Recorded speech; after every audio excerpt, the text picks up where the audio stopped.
Hi guys, it's Bunnymon and welcome to today's video and welcome to another WWE reaction. This video is recommended by someone. That's his name. Someone said you should react to 10 most unforgivable things WWE ever did by WrestleMania. Alright, I did find the video, so let's go and react to it, shall we? Throughout the decorated history of WWE, there have been some executive decisions which have caused great controversy.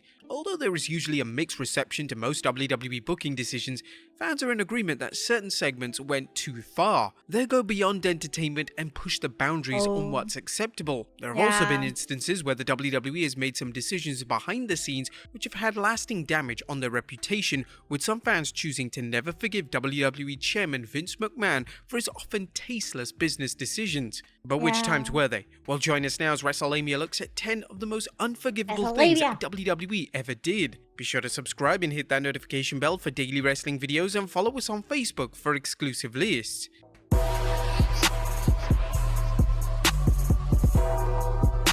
Number 10. Firing Nia Jax whilst on a mental health break. It came as a huge surprise when it was announced in early November 2021 that Nia Jax had been released from the WWE. Nia was regularly featured on television and she was a former Raw Women's Champion. Fans assumed that Nia was invincible, mainly thanks to her relation to Roman Reigns and The Rock, but this clearly wasn't the case. It surfaced shortly after Nia's release being made public that at the time of her release, Nia was taking a mental health break. Let me actually read this real quick. I usually keep my personal life private, but yesterday's report leave me with one option, but to clarify matters. I recently took a short leave of absence from WWE for a mental health break. I have been working through so much, more than I can share, and so I took some time with the full support of the company to take care of myself. Earlier this week, after WWE sent me my schedule to return to the ring for the November 15th show, I asked for an extension to my mental health break, feeling that I needed more time and hoping I would have the ongoing support of the company I have given my all for the past 7 years. I did not receive a response. The next I heard I was being released. Oh my god, this is terrible.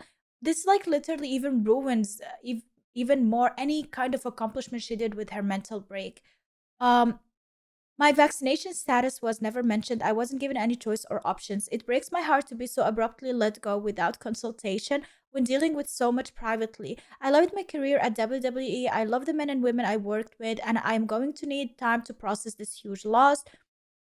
I appreciate those people who have shown understanding and compassion during an incredibly difficult time.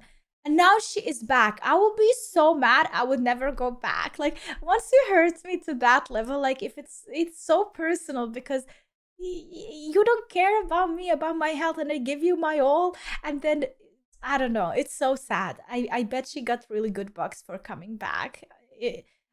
This is too sad. I hope any damage that this whole issue did to her didn't actually cause her to even degenerate more with the health progress that she was making. Television, as she had a lot of personal problems that she needed to conquer. This meant that WWE decided to fire one of their talents whilst they were on this important break. And what this a led to talent widespread criticism from WWE fans online, with some fans stating that WWE was simply kicking Nia while she was down, and some even suggested that it highlighted how little WWE cared about their talent. Number 9. The Montreal Screwjob. The Montreal Screwjob is well documented for being one of the most controversial moments in WWE history. Even though it happened back in 1997, it is often cited for being one of the worst things WWE and Vince McMahon have ever done. Now, for those not aware, Bret Hart was set to leave WWE for WCW. He was the reigning WWE champion heading into the Survivor Series main event showdown with Shawn Michaels, and beforehand, Vince had planned to screw Bret out of the WWE title just in case he took it to WCW. The match was initially supposed to end in a DQ, with Bret keeping hold of the WWE title and then apparently wanting to surrender it after the match. However, Vince, HBK and Earl Hebner were all involved in a secret finish which saw the match end as HBK put Bret in a sharpshooter. There was a lot of backlash from fans and WWE talent following the incident, and in relation to Bret, he would depart for WCW, and he and WWE would be bitter enemies for the next 13 years. Number 8. Airing the Muhammad Hassan segment. On the July 7th, I would be mad 2005 forever. episode of SmackDown, Daivari went one-on-one with The Undertaker, and following the dead man's victory, one of the most insensitive moments in history occurred. Muhammad happened? Hassan began to pray on the ramp, and this summoned 5 masked men as they were armed with clubs and piano wire and began to choke The Undertaker out. Yeah. Following this attack, the masked men Magical. lifted Daivari above their heads and carried him away. Although the segment was taped a few days prior, it aired the same day as the 7/7 terrorist attack that took place in London. Aye. WWE were featured in all major news outlets, as it was beyond belief that WWE hadn't edited the controversial segment out when airing SmackDown in the US. The anger was so severe that WWE had to publicly release a statement on the matter and wouldn't dial down on their decision to air the segment. Like, the sad thing is, especially early 20th, 20s, is that how we call them? Yeah, I think early 20s, like, we know what happened in America and the association terrorism with Islam itself and Muslims. It was really incredible. Like, a lot of people just literally, just you mentioning being a Muslim or Islam, and you already immediately are branded as a terrorist and a hater. And unfortunately, there's a lot of people who still think like that. But also, I have been seeing a lot of progress with people disconnecting this and seeing it for what it really is. There are terrorists who have nothing to do with religion, or their religion has nothing to do with Islam or being a Muslim. There is terrorist attack everywhere in the world, and not everything is related to Arabs per se. And yeah, I just wanted to say that this was so unfortunate, the timing of it. But if you see segment like that happening today, I don't think you would really associate it with anything terroristic. At least I hope so. Dunn actually came forward and said, "We are proud of our product." Eventually, enough was enough, and UPN, which was the network which aired SmackDown, wanted the Hassan character dropped with immediate effect. WWE reluctantly agreed, and Hassan would eventually be written off WWE programming forever. Number 7, firing sad, CM right? Punk on his What wedding does the day. wrestler have to do Following with the it? Royal Rumble in 2014, CM Punk walked out of the WWE. He had simply had enough and was struggling Yeah. both mentally and physically with his position in the company. Yeah. This completely damaged the relationship between Punk and WWE, and there was a lot of bad blood between the two parties. On 13th June 2014, Punk would marry AJ Lee in what should have been the happiest day of their respective lives.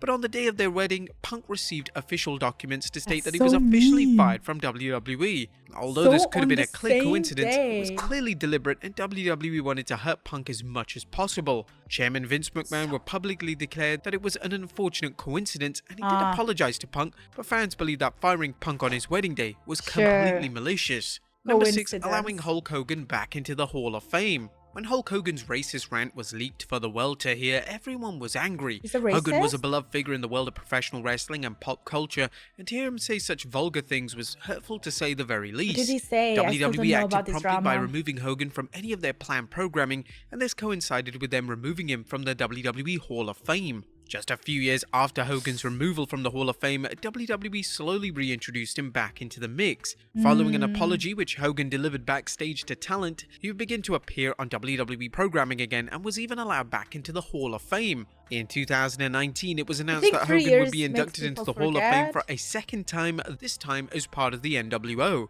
Fans were disappointed with how the WWE were willing to present Hogan on WWE television again as if nothing happened. Yeah. It was as if the WWE wanted the controversy surrounding Hogan to die down, and then they would happily bring him Although back into I'm the the kind of person that don't hold a grudge on people who, for something they did decades and decades ago, because time changes, perspective changes, opinions changes, personality, everything change. And what you thought 10 years ago when you were younger and stupider doesn't mean that's what you think today. So I don't like credibility on people and like taking that out of context, especially that back in the day something could be completely normal and everybody would be saying these things, and then just because you have it on social media and because you are a celebrity, you will be held accountable for something that everyone else did and was acceptable at that time. Even if you apologize nowadays for that, delete it and try to move on and change your opinion and explain yourself, and people still hate you for it, like, come on. Like, I do not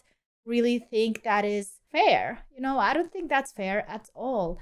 Although some things should be forever and always unacceptable, like being a racist, that should be always unacceptable. But like smaller things, you know, smaller issues. WWE family once again. Number 5, COVID mania. But WWE's handling of the global pandemic was rather controversial. This began at WrestleMania 36 as a lockdown was issued, meaning that fans wouldn't be allowed to attend WrestleMania, which was to take place in Florida. Now, although WWE were advised by key people, including the US government, to cancel the event, they insisted that the show went ahead. They decided to air the show from the Performance Center in front of 0 fans. This put all talent and backstage personnel at risk of the COVID-19 virus, and it was seen by many as too big of a risk for WWE to take. Also during this time period, WWE released a ton of superstars. The global pandemic made life difficult for everyone, and for a company which was bragging about record financial numbers, releasing so many performers provoked anger and resentment from fans. Number 4, the blackface segment. One of the most infamous moments in Raw history took place in the summer of 1998. DX would come to the ring to impersonate the Nation of Domination.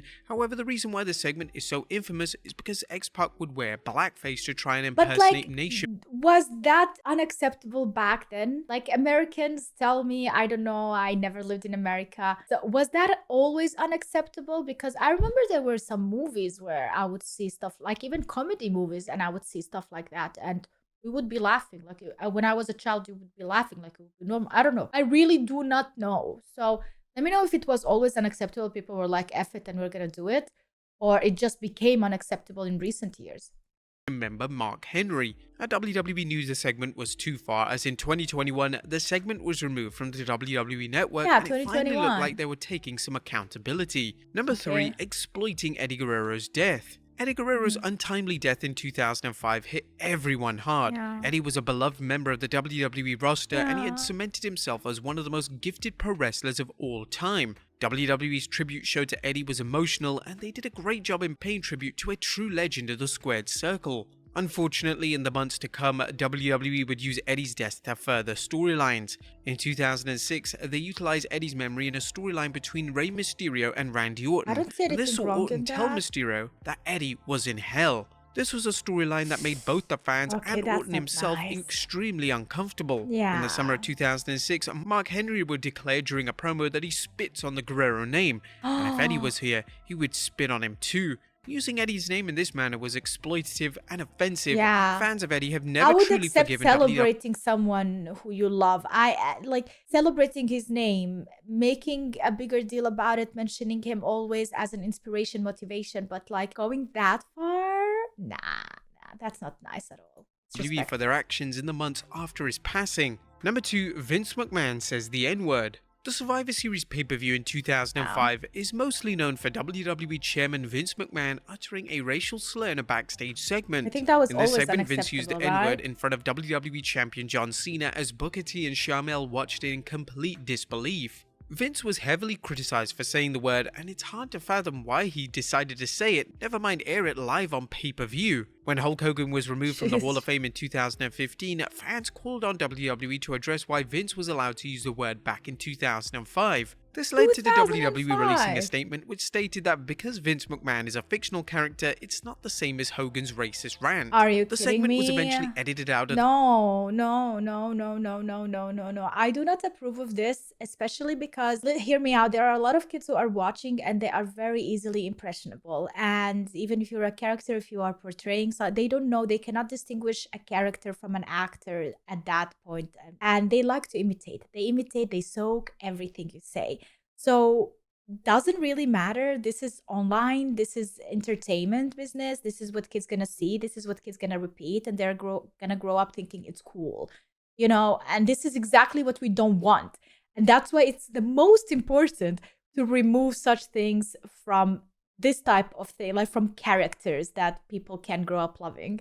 The network replay of Survivor Series, but it's still widely available online for fans to witness. And number 1, Over the Edge 1999. The Over the Edge pay-per-view in 1999 was one of the darkest days in WWE history. During the event, Owen Hart was playing a character known as the Blue Blazer, and he was supposed to ascend to the ring from the rafters in a special entrance similar to how Sting would enter the ring in WCW. However, Owen's harness line malfunctioned, resulting in him falling almost 80 feet to his death. It was one of the most horrific things to ever happen in WWE, and it happened on a live pay-per-view. The pay-per-view without a doubt should have been instantly brought to a close, but it wasn't, as Vince McMahon made the executive call to continue the pay-per-view. Vince did this as he believed that that's what Owen would have wanted, but Owen's wife as well as Bret Hart continued to condemn this decision. But there you have it, folks. 10 of the most unforgivable. No, you didn't do it for Owen. You did it for yourself and for the money. Like, you should have respectfully canceled that and redo it at a different time.